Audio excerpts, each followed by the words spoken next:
السلام علیکم ورحمۃ اللہ وبرکاتہ۔ الحمدللہ رب العالمین والصلاة والسلام علی اشرف الانبیاء والمرسلین نبینا محمد وعلی آلہ واصحابہ اجمعین وبعد۔ جدید مناہج کی حقیقت کے آج کے اس حلقے میں ہمارے سامنے سوال نمبر 40 ہے اور اہم سوال ہے، بنیادی سوال ہے اور صراحت کے ساتھ یہ مسئلہ پوچھا جا رہا ہے اور صراحت کے ساتھ شیخ صالح بن فوزان بن عبداللہ الفوزان اس کا جواب دے رہے ہیں۔ سوال ہے، کیا شیخ محمد بن عبد الوہاب رحمہ اللہ کی دعوت جماعت الاخوان المسلمون اور تبلیغی جماعت کی طرح ایک اسلامی حزبی یعنی فرقہ بندی کی دعوت ہے؟ ایسی بات کہنے والے اور کتابوں میں پھیلانے والوں کو آپ کیا نصیحت فرمائیں گے؟ یہ سوال ہے، یعنی اگر کوئی یہ کہتا ہے کہ جیسے الاخوان المسلمون نامی ایک فرقہ ہے، اسلامی فرقہ کہلاتا ہے، جماعت تبلیغ کے لوگ ایک فرقہ ہیں اسلامی، کیا ایسے ہی شیخ محمد بن عبد الوہاب رحمۃ اللہ علیہ کی دعوت جو انہوں نے دی، سلفیت کی دعوت، کیا وہ بھی ایک فرقے کی طرح ہے؟ ایسا کوئی کہتا ہے تو اس کے بارے میں آپ کیا نصیحت کرتے ہیں؟ جواب پہلے شیخ صالح فوزان کا ہم پڑھ لیں اور اس کے بعد اس کی جو تعلیق ہے، اس کے جو حوالے ہیں وہ انشاءاللہ تبارک و تعالیٰ آپ کے سامنے آئیں گے۔ جواب مختصر ہے اور اس کے بعد جو تعلیق ہے وہ بہت زیادہ اہم اور بنیادی باتوں پر مشتمل ہے۔ دیکھیں، کہتے ہیں، میں کہتا ہوں کہ شیخ محمد بن عبد الوہاب رحمہ اللہ کی دعوت اصول و فروع میں، اصول مطلب ایمانیات کا باب، عقیدے کا باب، اور فروع کا مطلب عمل کا باب، نماز، روزہ، حج، زکوٰۃ، نکاح، طلاق، لین دین، خرید فروخت، کیا ہے یہ فروع ہے۔ اور ایمان و عقیدے کا باب جو ہے، ایمانیات کے 6 ابواب مثال کے طور پر، یہ ساری چیزیں کیا ہیں؟ یہ اصول ہیں۔ اور کہتے ہیں کہ اصول و فروع میں سلف صالحین کے منہج پر قائم ہے۔ یہ ستھرا جواب ہے کہ شیخ محمد بن عبد الوہاب کی دعوت اصول و فروع میں سلف صالحین کے منہج پر قائم ہے۔ جو سلف صالحین کے منہج پر قائم ہے، اس کا مطلب اخوان المسلمون کی طرح اور جماعت تبلیغ کی طرح سے ایک فرقہ نہیں ہے، بلکہ یہ اسی راستے پر قائم ہے جس راستے پر صحابہ تابعین قائم تھے، سلف صالحین۔ اس کا مقصد، یعنی محمد بن عبد الوہاب کی دعوت کا مقصد کسی جماعت کی جانبداری یا میلان نہیں ہے، یعنی کوئی فرقہ ہو، کوئی جماعت ہو، اس کی سائیڈ لے رہے ہوں، اس کی طرف مائل ہوں، ہے نا، اس کی طرف رجحان ہو، اس کے سپورٹر ہوں، اس کے فالوور ہوں، اس کا مقصد ایسا کچھ بھی نہیں ہے۔ کسی جماعت کی جانبداری یا میلان اس کا مقصد نہیں ہے، سوائے اس منہج کے جس پر سلف تا خلف اہل سنت و جماعت گامزن رہے ہیں۔ صرف اور صرف کیا ہے اس کا مقصد؟ سوائے اس کے اس منہج کے، یعنی اس راستے کے جس راستے پر سلف سے لے کر کے خلف تک، یعنی شروع سے لے کر کے گزرے ہوئے لوگوں سے لے کر کے بعد والوں تک کیا کریں؟ اہل سنت والجماعت جس پر چلتے رہے ہیں، جس راستے پر، اسی راستے پر چلنا محمد بن عبد الوہاب رحمۃ اللہ علیہ کی دعوت کا مقصد ہے۔ اس کے علاوہ کوئی جماعت، کوئی فرقہ، کوئی پارٹی، ایسا کچھ بھی نہیں ہے کہ وہ کسی کی جانبداری کرتے ہوں۔ اور اس کو اگر آپ چاہیں تو اس کو آپ، یعنی کتابوں میں ہے، آپ عملی طور پر بھی آپ چیک کر سکتے ہیں، عملی طور پر بھی آپ دیکھ سکتے ہیں کہ اس دعوت کا رجحان کوئی فرقہ نہیں ہے۔ اور ایک بات میں اور بتاؤں آپ کو، اگر اس دعوت کا رجحان کسی فرقے سے ہوتا تو کم از کم پوری دنیا کے سارے فرقے اس کے دشمن نہیں ہوتے۔ اگر اس کا رجحان کسی فرقے کی طرف ہوتا تو کم از کم وہ فرقہ تو اسے اپنا سمجھتا۔ سمجھ رہے کہ نہیں سمجھ رہے؟ لیکن سارے مخالف ہیں کہ نہیں مخالف ہیں؟ سب کے سب مخالف ہیں، سب مخالف ہیں اس کے، اور ان کی اچھائیاں بھی لوگوں کو برائیاں لگتی ہیں، ان کی خوبیاں بھی لوگوں کو عیوب نظر آتے ہیں۔ یہ عجیب و غریب نظریہ ہے۔ بہرحال رہا مسئلہ، اب یہ جواب ہو گیا محمد بن عبد الوہاب رحمۃ اللہ علیہ کی دعوت کے بارے میں جواب 2-3 جملوں میں ہو گیا۔ رہا مسئلہ جماعت الاخوان المسلمون، یعنی یہ جو فرقہ ہے، فرقہ ہی کہنا چاہیے لیکن چونکہ ان کا نام ایسا رکھا ہوا ہے جماعت الاخوان المسلمون، کہتے رہا مسئلہ جماعت الاخوان المسلمون، جماعت تبلیغ اور اس قسم کی دیگر جماعتوں کا، یعنی جو بھی جماعتیں ہیں، فرقے ہیں، رہا مسئلہ ان فرقوں کا، ان جماعتوں کا، تو ہم کیا کہتے ہیں شیخ؟ دیکھیے صفحہ نمبر 261 پر، صفحہ نمبر 261 پر ان کی جواب کی تکمیل ہو رہی ہے۔ کہتے ہیں رہا مسئلہ ان فرقوں کا، ان تمام جماعتوں کو دعوت دیتے ہیں کہ وہ اپنے مناہج کو اللہ کی کتاب، اس کے رسول صلی اللہ علیہ وسلم کی سنت اور سلف صالحین کے طور طریقے اور سمجھ کی طرف لوٹائیں اور ان پر پیش کریں۔ ہماری دعوت، شیخ الاسلام محمد بن الوہاب کی دعوت واضح ہو گئی کہ وہ سلف صالحین کے منہج پر ہے، کسی فرقے سے ان کا کوئی رجحان، میلان، جانبداری نہیں ہے۔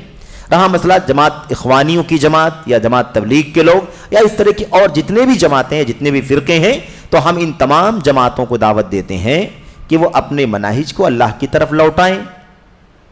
ان کا راستہ اللہ کی کتاب کی طرح ہونا، کہ اللہ کی کتاب کی روشنی میں ہونا چاہیے۔ ان کا منہج اللہ کے رسول کی طرف لوٹائیں، نبی کی سنت کی طرف لوٹائیں اور سلف صالحین کے طور طریقے کی طرف لوٹائیں، ان کی سمجھ کی طرف لوٹائیں۔ یہ ہو گئی بات نا۔ اس کے بعد ایک جملہ دیکھیے آگے اور کیا کہا ہے، اور ان پر پیش کریں، اور ان پر پیش کریں، یعنی ساری جماعتوں کے فرقوں کے لوگ جو بھی ان کی اپنی رائے، نظریہ، ان کی اپنی ہے نا، ان کے اعمال، حرکات، ایکٹیویٹیز، سرگرمی، جو کچھ بھی ہیں، ان تمام چیزوں کو وہ پیش کریں۔ کس پر پیش کریں؟ قرآن پر پیش کریں، سنت پر پیش کریں، صحابہ، تابعین، تبع تابعین، یعنی جن کو ہم سلف صالحین کہتے ہیں، ان کے طور طریقے پر پیش کریں، ان کی فہم پر پیش کریں، یعنی اس کو کسوٹی اور معیار بنائیں اور اپنی ساری سرگرمیوں کو ان کے معیار پر پرکھیں، چیک کریں۔ یہ بہت اہم مسئلہ ہے، یہ مسئلہ بہت جگر کا مسئلہ ہے، بہت ٹھوس ایمان کا مسئلہ ہے کہ آدمی اپنے عمل اور کردار کو کتاب و سنت، سلف صالحین کے منہج پر، ان کی سمجھ پر پیش کر کے پرکھے کہ ہم جو کچھ کر رہے ہیں اس میں سے کیا کیا مطابق ہے ان کے طریقے کے اور کیا کیا مخالف ہے ان کے طریقے کے۔ جو موافق ہے اسے کریں، جو مخالف ہے اسے چھوڑ دیں۔ یہ سب سے بڑا کام ہے، کیونکہ آئیڈیل وہی ہیں ہمارے لیے، اسوہ، اساس، بنیاد، کسوٹی، معیار وہی ہیں۔ ہمیں انہی کے طریقے پر اپنی حرکتوں کو، اپنے اعمال کو، اپنی ایکٹیویٹیز کو، سرگرمیوں کو، اپنی رائے کو، اپنے نظریے کو، اپنے افکار کو، سب کو وہی انہی پر پیش کر کے چیک کرنا ہے، پتہ لگانا ہے کہ کیا ہمارا درست ہے اور کیا درست نہیں ہے۔ تو یہ اگر کر لیں تو سارے فرقے اپنی اپنی ہے نا، اپنے اپنے انحرافات سے باز آ جائیں گے اور انشاءاللہ تبارک و تعالی راہ راست پر آ جائیں گے۔ لیکن مسئلہ یہی آتا ہے کہ اپنی سرگرمیوں کو جیسے تیسے وہ کرتے ہیں، وہ کرتے رہتے ہیں، بجائے اس کی کہ اس کو پیش کریں، اپنے کام کی تعویل کرتے ہیں، اس کی توجیہ کرتے ہیں، اس کا وجہ جواز نکالتے ہیں اور مختلف انداز سے اپنی بات کو، اپنے اعمال کو، اپنے کاموں کو صحیح ثابت کرنے کی کوشش کرتے ہیں۔ اسی کو ہم بدعت کہتے ہیں، اسی کو ہم نفس پرستی کہتے ہیں، اسی کو ہم ہوا کہتے ہیں، اسی کو اہوا کہا جاتا ہے۔ یعنی آدمی رجوع کرنے کے بجائے، اپنے کاموں کو اس اصل پر پیش کرنے کے بجائے، آدمی خود جو اس کے ذہن میں آتا ہے اسے کرے، جو اس کے دل میں آتا ہے اسے کرے، جو اسے اچھا لگتا ہے اسے کرے، جسے وہ ثواب کا کام سمجھتا ہے اسے وہ کرے اور کرتا رہتا ہے، پیش نہیں کرتا ہے۔ تو یہ بہت ہی اہم چیز ہے کہ پیش کرنا ہے۔ پیش جس پر کیا جاتا ہے وہ مرجع ہوتا ہے، وہ مصدر ہوتا ہے، وہ سرچشمہ ہوتا ہے۔ نبی کریم صلی اللہ علیہ وسلم کے صحابہ ہیں، صحابہ کے بعد تابعین ہیں، تابعین کے بعد تبع تابعین ہیں۔ انہی کو خالی اگر ہم ان کی سیرت کا مطالعہ کر لیں تو یہ بات ہماری سمجھ میں آ جائے گی۔ قرآن کی آیت صاف کہتی ہے نا فردوہ الی اللہ والرسول، لوٹاؤ اسے اللہ کی طرف، اس کے رسول کی طرف. یہی ہے جو کہا جا رہا ہے یہاں پر کہ پیش کریں. کیا کریں؟ اپنی ساری سرگرمیوں کو پیش کریں قرآن پر، سنت پر، صحابہ کی سیرت پر، سلف صالحین کے منہج پر پیش کریں، لوٹائیں، دیکھیں کہ بھئی ہمارا صحیح ہے یا نہیں صحیح ہے. اور اس کے بعد اگر تنازع ہو جائے، جھگڑا ہو جائے تو لوٹا دیں اللہ کی طرف، اس کے رسول کی طرف، ہے کہ نہیں؟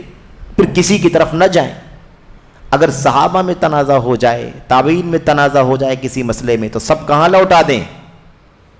سب لوٹا دیں اللہ کی طرف، اس کے رسول کی طرف صلی اللہ علیہ وسلم. نبی کی وفات ہو گئی، وفات کے ساتھ ہی مسائل میں اختلاف ہو گیا. سب سے پہلے اختلاف یہ ہو گیا کہ نبی کریم صلی اللہ علیہ وسلم کو نہلانے کے لیے کیا کیا جائے.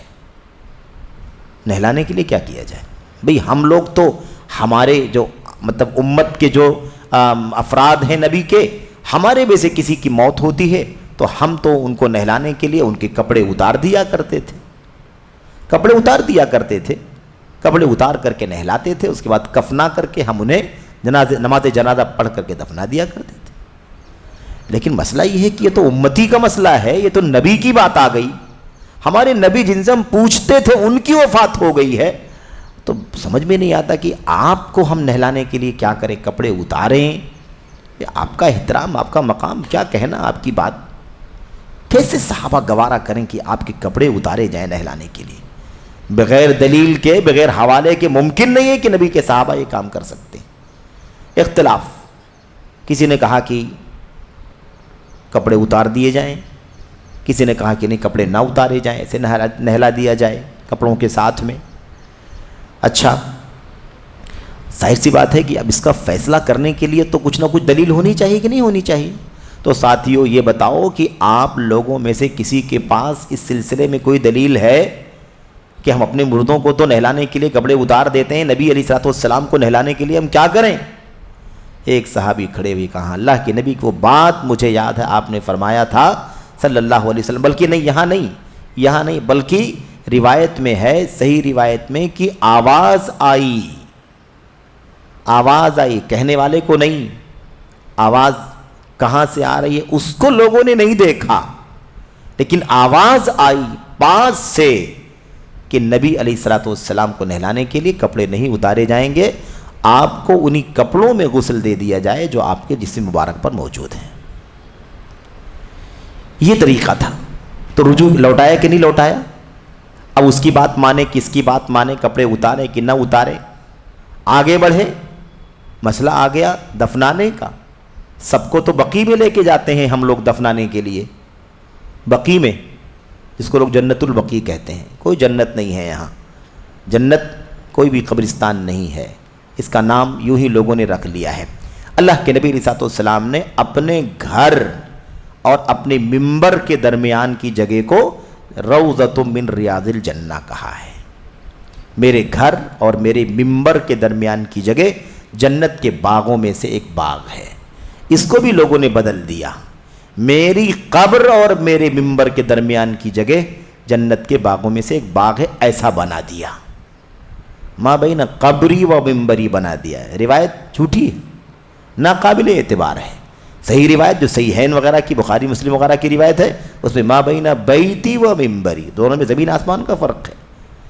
کیونکہ روم اتنا بڑا ہے گھر آپ کا، اور دفن آپ یہاں کیے گئے ہیں، تو یہ اندر والا حصہ بھی جنت میں شامل ہو جائے گا کہ نہیں شامل ہو جائے گا؟ اور نسبت قبر سے جوڑی جا رہی ہے، نسبت قبر سے. اللہ کے نبی نے اپنے گھر اور ممبر کے درمیان کی جگہ کو جنت کے باغوں میں سے، کیاریوں میں سے کیاری کہا تھا. صحابہ کرام میں اختلاف ہو گیا، کیا کریں، کہاں دفنائیں؟ بقیع لے کر کے جائیں نبی کریم صلی اللہ علیہ وسلم کو؟ صحابہ ساتھیوں ذرا آپ لوگ غور کرو، کسی کو کوئی حدیث نبی کریم صلی اللہ علیہ وسلم کی یاد ہے، معلوم ہے، آپ نے بتایا ہو کہ نبی کو کہاں دفنایا جائے گا؟ نبی کو کہاں دفنایا جائے گا؟ ایک صحابی آئے، کہا اللہ کے نبی صلی اللہ علیہ وسلم کی حدیث مجھے یاد. آپ نے فرمایا تھا کہ الانبیاء یدفنون حیث یموتون، او کما قال نبی صلی اللہ علیہ وسلم، انبیاء کو وہیں دفنایا جاتا ہے جہاں ان کی موت ہوتی ہے. جیسے حدیث آئی